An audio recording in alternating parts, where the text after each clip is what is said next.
Bismillahirrahmanirrahim. Assalamualaikum warahmatullahi wabarakatuh.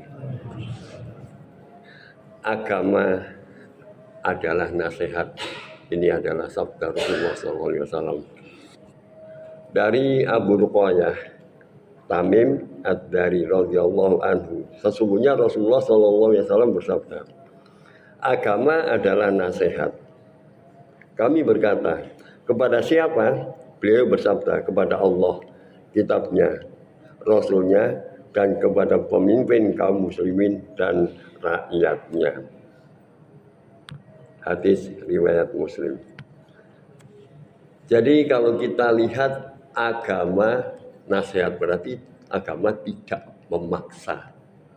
Tidak boleh dipaksakan pada seseorang.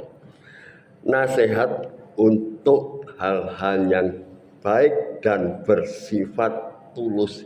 Inilah intinya agama itu, saling menasihati dengan baik dan bersifat tulus. Kalau kita lihat kata nasihat dalam bahasa Arab ini bukan cuma memberi saran, tapi memberikan sesuatu yang baik, yang tulus, yang murni. Sehingga akar kata dari nasihat ini adalah sebuah ketulusan yang murni. Jadi agama itu intinya adalah ketulusan, keikhlasan. Para sahabat bertanya, nasihat kepada siapa? Kepada Tuhannya, kepada Allah. Artinya apa? Kita benar-benar hanya menyembah Allah. Kita tidak mensekutukan Allah. Kita membenarkan adanya Allah dan kita senantiasa menegakkan risalah Allah. Jadi kita senantiasa berada dalam hamba Allah yang hanya mengabdi dan menyembah kepadanya. Jadi kita betul-betul mengimani dengan murni, tidak menyekutukannya, tidak berbuat syirik. Nah, ini yang dimaksud dengan nasihat kepada Tuhannya. Kemudian nasihat untuk kitabnya. Kita meyakini bahwa Al-Quran ini betul-betul firman Allah. Al-Quran ini benar adanya. Al-Quran ini kita baca dengan benar, kita pelajari, kita maknai, kita jadikan pedoman hidup kita, kita amalkan sesama muslim untuk dijadikan pedoman kehidupan dalam sehari-hari. Inilah yang disebut dengan nasihat kepada kitabnya.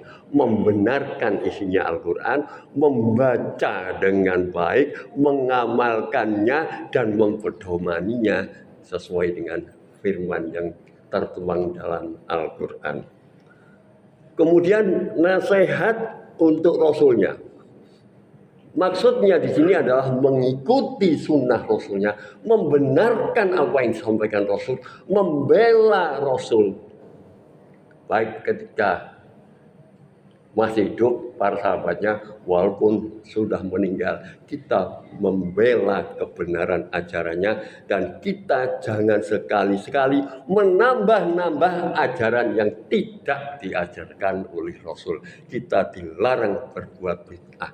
Kita harus benar-benar berpedoman pada ajaran Rasulullah, kita melaksanakannya dan kita meyakini kebenarannya dan mengamalkannya. Inilah yang disebut dengan nasihat pada Rasulnya.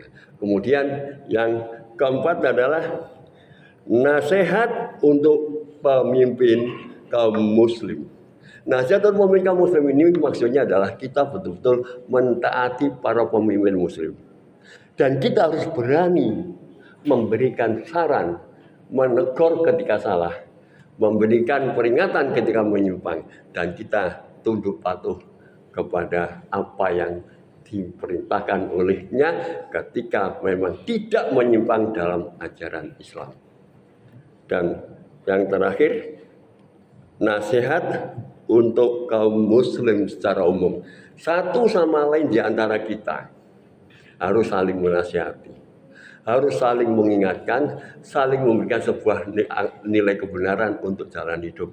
Contoh misalnya, saya akrab dengan teman saya, sholatnya bolong-bolong. Nah, karena saya menginginkan teman saya ini menjadi baik, kita ingatkan, ayolah sholat dijaga, yang jangan sampai bolong-bolong karena yang akan disapa pertama itu sholat. Ayo kita perbaiki. Tapi dengan cara yang baik, tidak membuat orang tersinggung. Nah, ini contoh konkretnya dengan. Jadi dengan demikian kita tahu nasihat Rasulullah ini bahwa agama itu bukan sekedar teori. Agama itu adalah landasan kehidupan, pedoman kehidupan, way of life. Nafas kehidupan kita harus berlandaskan nilai agama dan kita meyakini, mengimani bahwa apa yang diturunkan Allah kepada Rasulnya berupa Al-Quran dan yang dibawa Rasulnya serta contoh-contoh yang diberikan Rasul itu adalah sebuah kebenaran yang harus kita jadikan tauladan dan kita laksanakan untuk menjalani kehidupan kita yang selamat dunia akhirat. Inilah nasihat agama adalah nasihat sebagaimana sabda Rasulullah yang di dalam hal ini kalau kita membuka dalam 40 hadis arba'in ada pada urutan ke-7. Demikian yang bisa saya sampaikan. Assalamualaikum warahmatullahi wabarakatuh.